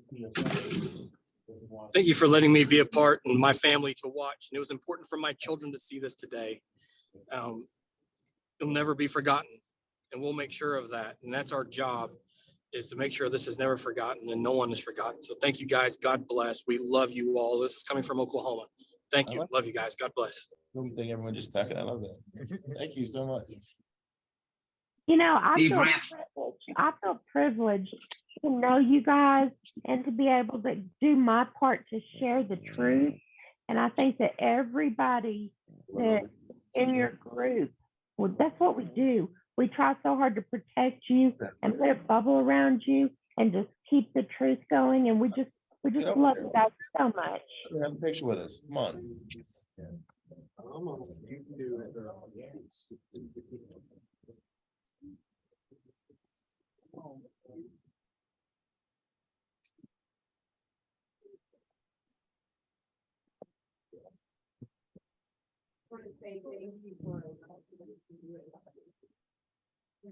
Steve Reyes from the UK. Just want to say my respects from across the pond to you all.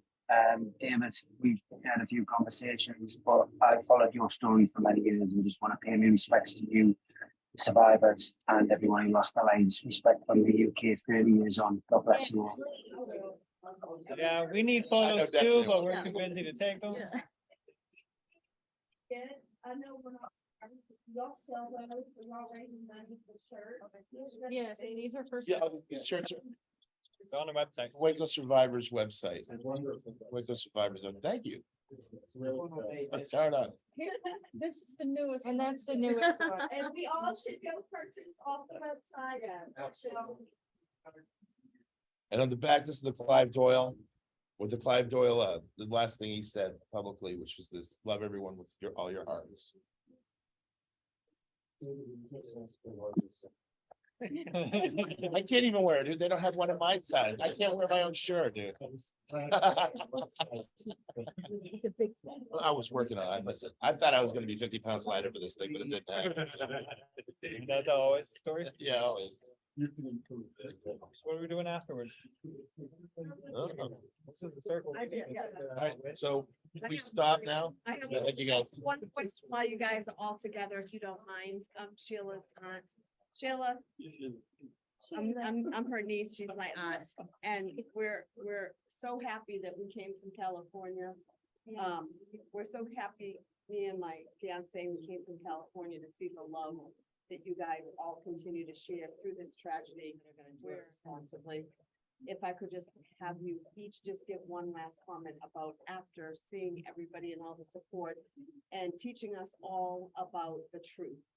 That's what I think it's about. I would just like to last. Woo! You can pass it down, Paul. I just want to thank all the people for all their support over the years. Obviously, we're people of faith. We made decisions based on our faith and our studies, and we'll carry on. I mean, I feel blessed. It's been a hard road, but we will continue.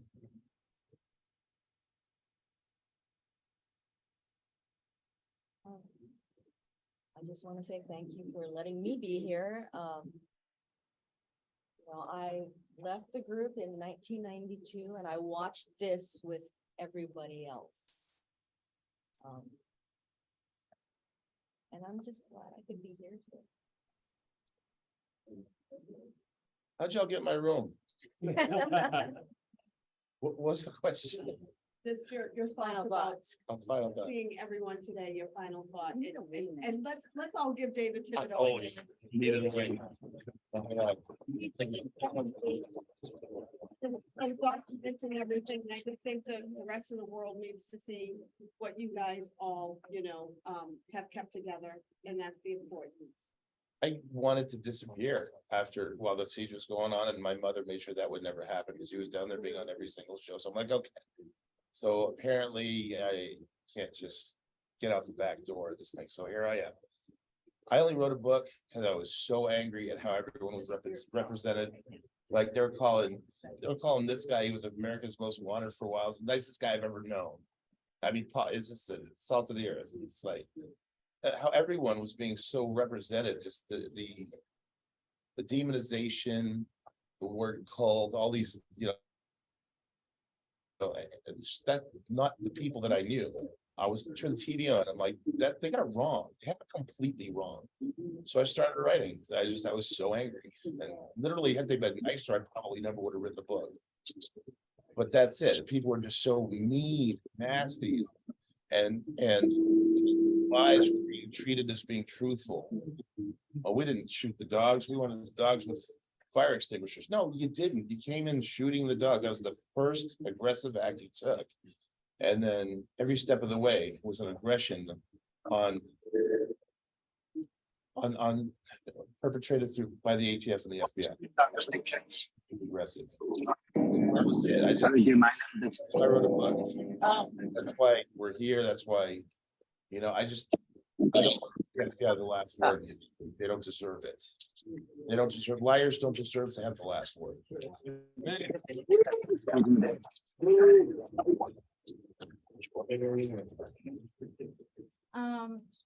I know this is a sad time every year, but it's the only time that it's be with remaining family members that are left. So I look forward to it. Thank you, Heather. Thank you for your courage, Heather. Many years ago, there in the Salvation Army, we would ask us about the people who had died in the fire. They would say things like, you guys should be on the floor. You should not be able to even live every day for all the horror that happened to you. And they couldn't understand why we weren't able to be, why we were able to be so strong and live each day and be able to talk about what happened. We said that we had a faith and trust. God said we were not to be as others without any hope because of all that God had done to us. This is what has kept us being able to talk to everyone every year, just supporting us. We're just so very thankful for everyone and all the things that have been of that we cannot be sent like this. Thank you so much. Thank you.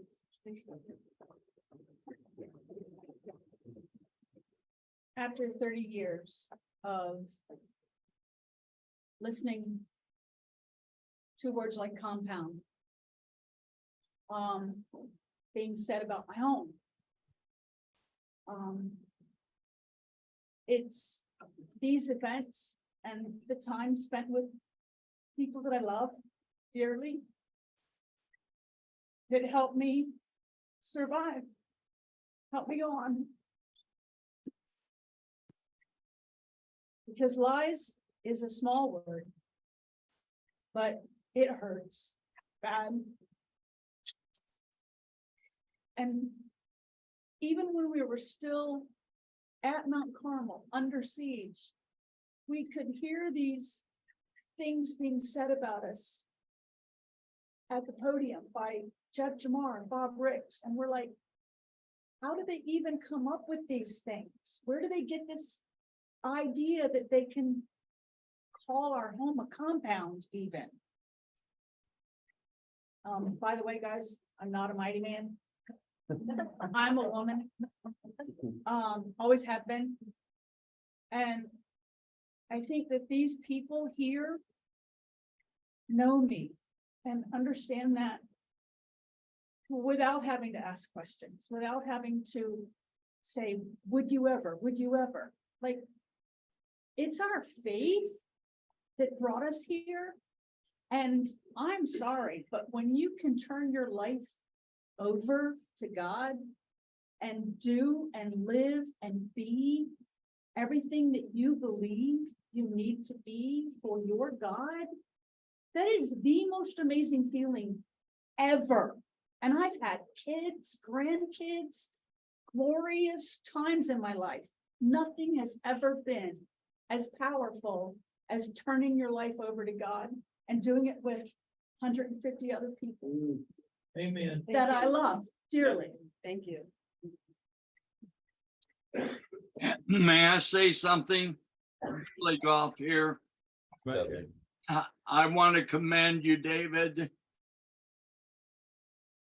Heather, Sheila. I met you guys. I admire you for the way you're holding on as you are and helping us not to forget what happened, how horrendous it was, but the faith and courage that you display and the example that you're setting for the rest of us. I didn't know any of you before. I was a Davidian early in years. I'm 92 years old almost. I knew Perry Jones. He was a close friend of mine, and Mary Bell, his wife. And I've been following since I finally came out of the closet to admit who I was and I was associated. But I don't want to say anything more. I just want to say God bless you guys, all of you, for what you are doing and the example you're setting us. And may the Lord be with you and be of all the help that He is. Take care. I'm glad to know some of you. All right. Thank you. Yeah, God bless you. Bye-bye. Let's study golf. My name is Kathy Jones. My parents moved to Mount Carmel when I was 8. So I grew up there. I married David Jones. My parents were married since I was just a baby. And he offered me to move into Mount Carmel. So I everybody. We lived in the airport, and when he got out, we came back to Mount Carmel. We close our family. We wanted to have our children there. And raise them around families.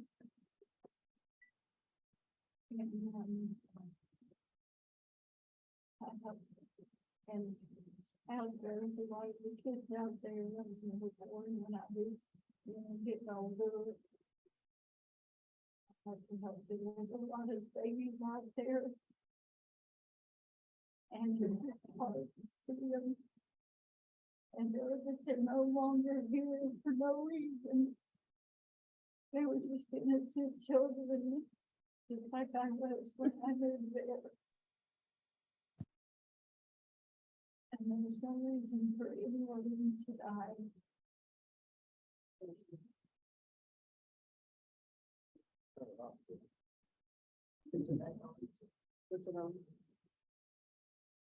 Push it and hold it. Hold on, before you talk, please. I got you. Go ahead. I'm Scott.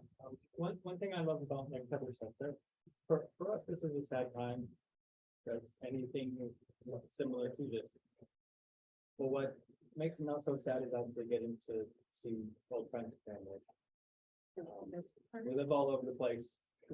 We were originally from all over the place. So when things happened, we went back to all over the place.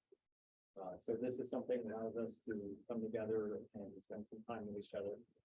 And that's the saving grace of the sadness that this event is. It's important what we do, continuing to try to tell our side of the story. As we know, a lot of misinformation, a lot of opinion and whatever it may be. We can debate that stuff all day long. But it's important to have the discourse. That's the important thing. We continue to talk, continue to discuss things. It's more important to talk to people that you disagree with, that you have a difference with, than it is to talk to people that you agree with. There's nothing to be gained from that. You gain from a differing opinion. So that's why this memorial, everything that we do, all the documentaries, the new stuff that David's working on, everything, but that's what that's about. It's continuing that discourse. And I didn't return for the first time until the 25th anniversary. I was for the most part disconnected from it. My father, who took us from the property, kept us away from it and shielded us from all the news, all the drama and all that kind of stuff. I went on to live my life and moved back down to Florida finally after the Air Force. And I would hope that we can continue carry this side on.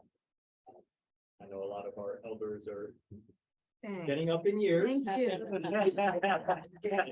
Won't be long now. I know it's a lot harder. For the 1 foot, Joneses. man, 1 foot. I'm not that far behind you. But I know for the Joneses, it tends to be a lot more difficult than it is for someone like myself. Like we were discussing earlier, they lost 10-ish family members. I lost 1 as far as blood goes. We see them all as family, but I lost my stepdad. That was very difficult, but I think it's a lot harder for them. So I'm hoping that I can help in continuing this. I'm not very fond of media, never have been. I've only done 1 interview for the wonderful Catherine and Matt. I appreciate you guys for doing it in a format that you did. I think that's key, very much so. And I hope that we can continue to develop this story moving forward. So thank you all for being here. That is the reason that we're here. Without you guys, we'd be talking to each other. So we appreciate that. Awesome. Yeah, I'm gonna say goodbye on the Zoom. I just want to say Charlie Pace does not represent any of the survivors at all, period. End of story. Thank you. Hey, guys, let me know. Bye, There's no everybody. sound. Thank you so much for being here on the Zoom. We love you. We appreciate it so much. David, I can hear you. God bless you. Thank you, Dudley. Program, you bet. God bless Right. you. Take care, David. You guys are the best. Thank you. Yeah. Listen. Thank you. Bye. Thank you. See you, everybody. Take care, David.